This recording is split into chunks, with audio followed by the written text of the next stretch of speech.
নমস্কার বন্ধুরা, পিঙ্কি কিচেনে সবাইকে স্বাগত। আজকের রেসিপি তেহারি চিকেন।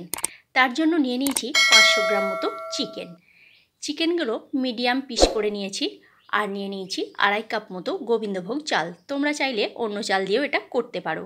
কি উপকরণ নিয়েছি দেখে নাও। পেঁয়াজ, টমেটো, আলু, আদা, রসুন, লঙ্কা বাটা, কাঁচা লঙ্কা দুটো চিড়ে প্লেটের মধ্যে সমস্ত কিছু রেখে দিয়েছি। গ্যাসের মধ্যে একটা কড়াই বসিয়ে দিয়েছি। কড়াইয়ের মধ্যে দিয়ে দিয়েছি সামান্য পরিমাণে সরিষার তেল। তেলের মধ্যে আলুগুলোকে আগে ভেজে নিচ্ছি। আমি এখানে ছোট আলু ব্যবহার করেছি, তোমরা চাইলে বড় আলু ব্যবহার করতে পারো। আলুটা ভাজার সময় সামান্য পরিমাণে নুন আর একটু হলুদের গুঁড়ো ছড়িয়ে দিলাম। নুন আর হলুদটা দিয়ে খুব ভালো করে আলুগুলোকে আমি ভেজে নেব। 3 থেকে 4 মিনিট আলুগুলো ভাজা হয়ে গেছে। এবার আমি আলুগুলোকে এক এক করে একটা প্লেটের মধ্যে তুলে নিচ্ছি। এবারে ওই তেলের মধ্যেই আমি দিয়ে দিচ্ছি একটু গোটা গরম মশলা। গোটা গরম মশলার মধ্যে নিয়েছি আমি এখানে 1 টুকরো দারচিনি, 2টো ছোটো এলাচ, একটা জয়িত্রী আর 2টা লবঙ্গ। ফোড়নটা কয়েক সেকেন্ডের জন্য নাড়াচাড়া করে ভেজে নিতে হবে। ফোড়ন থেকে একটা মিষ্টি গন্ধ বের হবে। ছোটো এলাচের সাথে একটি বড় এলাচও আমি দিয়েছি। ফোড়নটা ভাজা হয়ে যাওয়ার পর দিয়ে দিলাম কেটে রাখা পেঁয়াজ কুচি। আমি এখানে 2টো বড় সাইজের পেঁয়াজকে পাতলা করে কেটে রেখেছিলাম, সেই পেঁয়াজটা এখানে দিয়ে দিলাম। পেঁয়াজটা 3 থেকে 4 মিনিটের জন্য নাড়াচাড়া করে ভেজে নেব। গ্যাসের ফ্লেমটা মিডিয়াম টু লোতে রেখেই রান্নাটা আমি করছি। পেঁয়াজটা ভেজে নেওয়ার পর দিয়ে দিচ্ছি 1 চামচ মতো রসুন বাটা আর 1 চামচ মতো আদা বাটা। রসুন আর আদা খুব ভালো করে পেঁয়াজের সাথে ভেজে নিতে হবে, যাতে করে রসুনের কাঁচা গন্ধটা চলে যায়। দিয়ে দিচ্ছি এখানে 2টো শুকনো লঙ্কাকে আমি বেটে রেখেছিলাম, সেই শুকনো লঙ্কা বাটাটাও দিয়ে দিলাম। আর শিল ধোয়া জলটাও সামান্য পরিমাণে দিয়ে দিয়েছি। দিয়ে গ্যাসের ফ্লেমটা লো করে দিয়ে এক এক করে সমস্ত মশলা আমি এখানে দিয়ে দিচ্ছি। দিয়ে দিলাম 1 চামচ কাশ্মীরি লাল লঙ্কার গুঁড়ো আর 1 চামচ ধনে গুঁড়ো। ধনে আর কাশ্মীরি লাল লঙ্কার গুঁড়ো দিয়ে মশলা খুব ভালো করে কষিয়ে নিচ্ছি। আর একটা প্লেটের মধ্যে সমস্ত গোটা মশলা আমি নিয়ে নিয়েছি। কি কি নিয়েছি তোমাদেরকে বলে দিচ্ছি। জায়ফল নিয়েছি 4 ভাগের 1 ভাগ, জয়িত্রী নিয়েছি, গোটা গোলমরিচ, সাদা গোলমরিচ, লবঙ্গ, একটি বড় এলাচ, 2টো ছোটো এলাচ, 1 টুকরো দারচিনি। এই সমস্ত মশলাকে আমি মিক্সিতে একটু গুঁড়িয়ে নিয়েছি। গুঁড়িয়ে নিয়ে সেই মশলাটা আমি এখানে দিয়ে দিলাম। দিয়ে তার সাথে দিয়ে দিচ্ছি একটা বড় সাইজের টমেটো কুচি। টমেটোটা দিয়ে খুব ভালো করে মশলাকে কষিয়ে নিয়ে দিয়ে দিচ্ছি 2 চামচ মতো টক দই। টক দইটা আগে থেকে আমি ফেটিয়ে রেডি করে রেখে দিয়েছিলাম, সেই টক দইটা এর মধ্যে দিয়ে দিলাম। টক দইটা দিয়ে খুব ভালো করে মশলার সাথে কষিয়ে নিতে হবে, যাতে করে মশলার গা থেকে তেল ছেড়ে বেরিয়ে যায়। দিয়ে দিলাম স্বাদ মতো নুন আর দিয়ে দিলাম সামান্য পরিমাণে একটু চিনি। তোমরা চাইলে চিনিটা স্কিপ করতে পারো, আমি এখানে দিচ্ছি স্বাদটা ব্যালেন্স হওয়ার জন্য। এবারে সমস্ত মশলাকে খুব ভালো করে কষিয়ে নিতে হবে।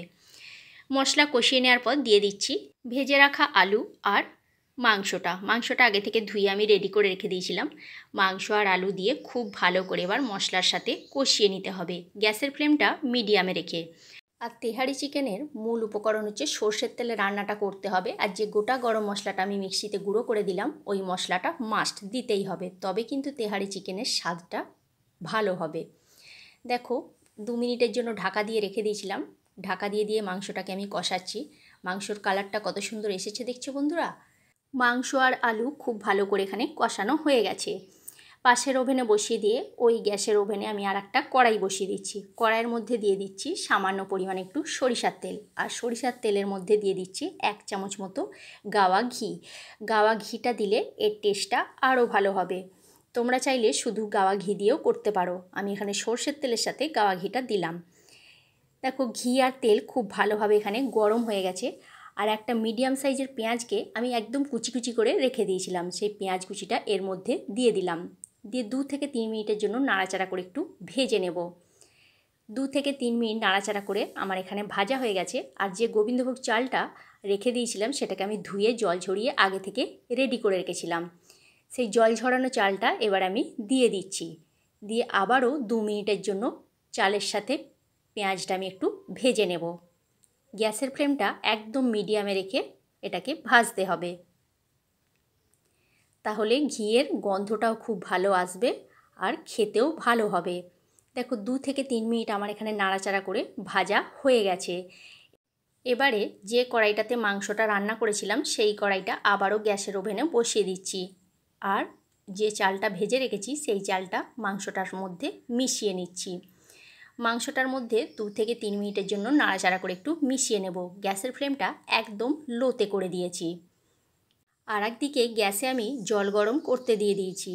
বন্ধুরা, একটা তোমাদের ছোট্ট টিপস বলে রাখি, এখানে যদি 1 কাপ চাল ব্যবহার করো তাহলে 2 কাপ জল দেবে। আমি যেহেতু 2.5 কাপ চাল নিয়েছি তার ডবল জল দিচ্ছি।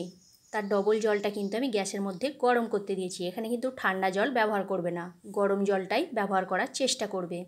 দেখো 2 থেকে 3 মিনিটের জন্য আমার চালের সাথে মশলা খুব ভালো করে কষানো হয়ে গেছে। এবারে জলটা আমি দিয়ে দিলাম। যেমন চাল নেবে সেই অনুপাতে কিন্তু জলটা দিতে হবে। বারবার বলে দিচ্ছি বন্ধুরা, তবে কিন্তু এটা ঝরঝরে হবে, না হলে কিন্তু ঝরঝরে হবে না। জল বেশি হয়ে গেলে গলে যাবে, তাহলে কিন্তু ঝরঝরে হবে না। এবারে জলটা দেওয়ার পর আমি এখানে ওপর থেকে 2টা চেরা কাঁচা লঙ্কা দিয়ে দিচ্ছি, স্বাদ এবং গন্ধটা যাতে ভালো হয়। 4 থেকে 5 মিনিট আমি ঢাকা দিয়ে রেখে দিয়েছিলাম। 4 থেকে 5 মিনিট পর আমি ঢাকাটা খুলে দিলাম। দেখো এবার একটু নাড়াচাড়া করে নিচ্ছি। জলটা পুরো একদম মাপে মাপে হয়েছিল। ভিডিওটা যদি ভালো লেগে থাকে লাইক কমেন্ট শেয়ার করো বন্ধুরা। আর আমার চ্যানেলে নতুন বন্ধু হয়ে থাকলে আমার চ্যানেলটা সাবস্ক্রাইব করার অনুরোধ রইল। আর ফেসবুক থেকে দেখে থাকলে আমার পেজটি ফলো করে নিও। দেখো 2 থেকে 3 মিনিটের জন্য নাড়াচাড়া করে নিয়ে দিয়ে দিচ্ছি ওপর থেকে 1 চামচ মতো গরম মশলার গুঁড়ো আর 1 চামচ মতো গাওয়া ঘি। ঘি আর গরম মশলাটা দেওয়ার পর কিছুক্ষণ রেখে দেবো, তারপরেই দেখবো এটা ঝরঝরে হয়ে গেছে। তাহলে কেমন লাগলো বন্ধুরা আমার এই তেহারি চিকেন রেসিপিটা? অবশ্যই কমেন্ট করে কমেন্ট বক্সে জানিও তোমরা। আজকের মতো তাহলে এইখানেই বন্ধুরা,